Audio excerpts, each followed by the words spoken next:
आप सवाई माधोपुर से हैं, यानी कि रणथंभौर के इलाके से हैं। Yes sir. इमेजिन कीजिए कि आप एक जीप में रणथंभौर के अंदर गए हुए हैं घूमने के लिए। Yes sir. खुद ही ड्राइव कर रहे हैं, अकेले हैं, और शाम के 7-8 बज गए हैं।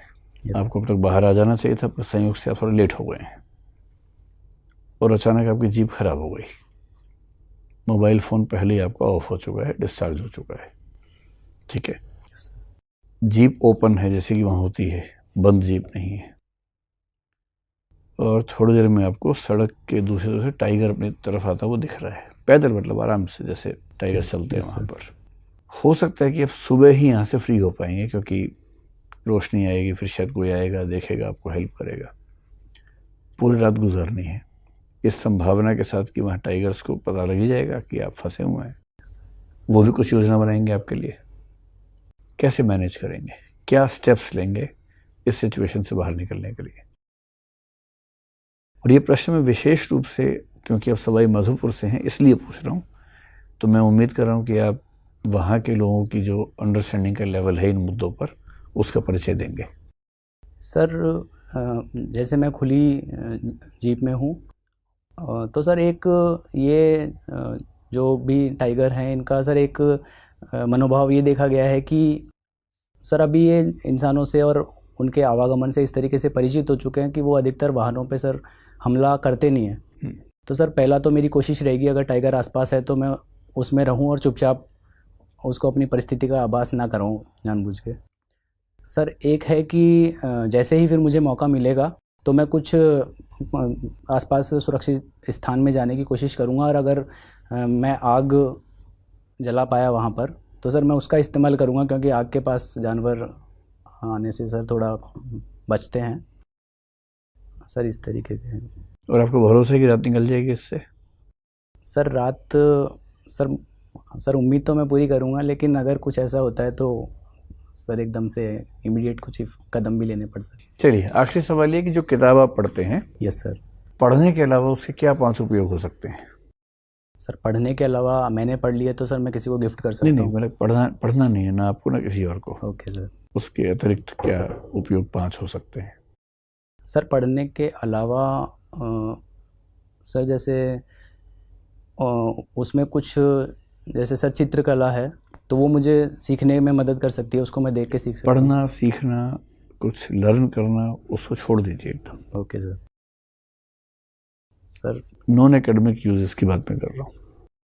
सर इसके अलावा तो सर एक किताब का यूज़ हो सकता है सर, अगर थोड़ा वैसे देखें तो सामान्य लोग जैसे करते हैं सर, कई बिना काम की किताबों को सर रद्दी में दे देते हैं। ठीक है, एक यूज़ हो गया कि रद्दी में बेच के कुछ पैसे कमाए जा सकते हैं। ठीक है सर। ठीक है, और बताइए। सर इसके अलावा जैसे सर बचपन में प्लेन बना के उड़ा देते हैं सर। ठीक है, अब किताब के कागज़ फाड़ के उसका हवाई जहाज बना सकते हैं। Yes sir. और सर इसके अलावा कई बार जैसे सर हमको खाना कहीं ले जाना है तो वो पैक करने में काम आ सकता है। ठीक है, कागज़ फाड़ के उसमें सामान यानी खाने पैक कर लेंगे। Yes sir. 3 और सर इसके अलावा अगर किताब का बिना पढ़ने में यूज़ करना है तो सर कुछ, जैसे कुछ मैसेज लिख के देना है तो उसमें तो काम आ ही सकती है सर। ठीक है, लिख के दे देंगे सर।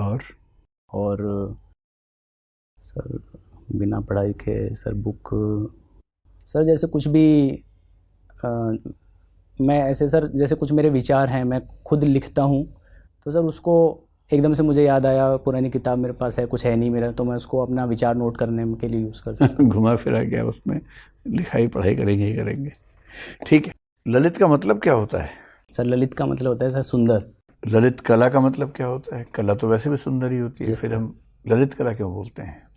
सर कोई भी सर कला जो कि जिसमें सौंदर्य छुपा हुआ होता है सर, जैसे चित्रकला हो सकती है या फिर संगीत हो सकता है, तो सर इस प्रकार की कोई भी कला तो उनको हम ललित कला की श्रेणी में रख देते हैं। नहीं, वो तो कला तो अपने आप में सुंदर चीज ही होती है। Yes sir. तो फिर ललित कला कहने से तो टोटोलॉजी है, मतलब डबल, एक ही बात को 2 बार कहने वाली बात है फिर तो। सर अच्छा, जैसे हम बोलते हैं कि कला है, यस सर, उसका एक हिस्सा है ललित कला, तो दूसरा हिस्सा कौन सा है? अवेयर नहीं सर इसका। सर एक सिविल इंजीनियर के तौर पर दुनिया की ऐसी 10 इमारतों या स्ट्रक्चर्स का जिक्र कीजिए जो आपको लगता है कि अगर आप भी उसका हिस्सा होते तो आपको बड़ा अच्छा लगता।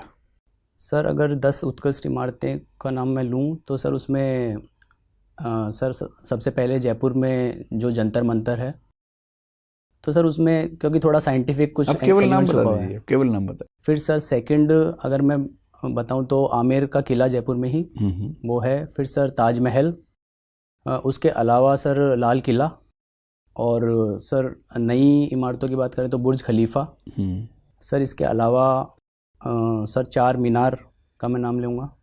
और सर जो इजिप्ट के पिरामिड्स हैं उससे मैं अपने आप को जोड़ना चाहूँगा। सर इसके अलावा सर जो दक्षिण भारत में जो सर टेम्पल्स हैं सर, काफ़ी बृहदेश्वर और इस टाइप के, सर इनसे मैं अपने आप को जोड़ूँ। सत्यम शिवम सुंदरम का नाम सुना है? यस। ये 3 वैल्यूज़ हैं। आप Malviya national institute of technology से पढ़े हैं, तो क्या ये मदन मोहन मालवीय जी के नाम पे है? Yes sir.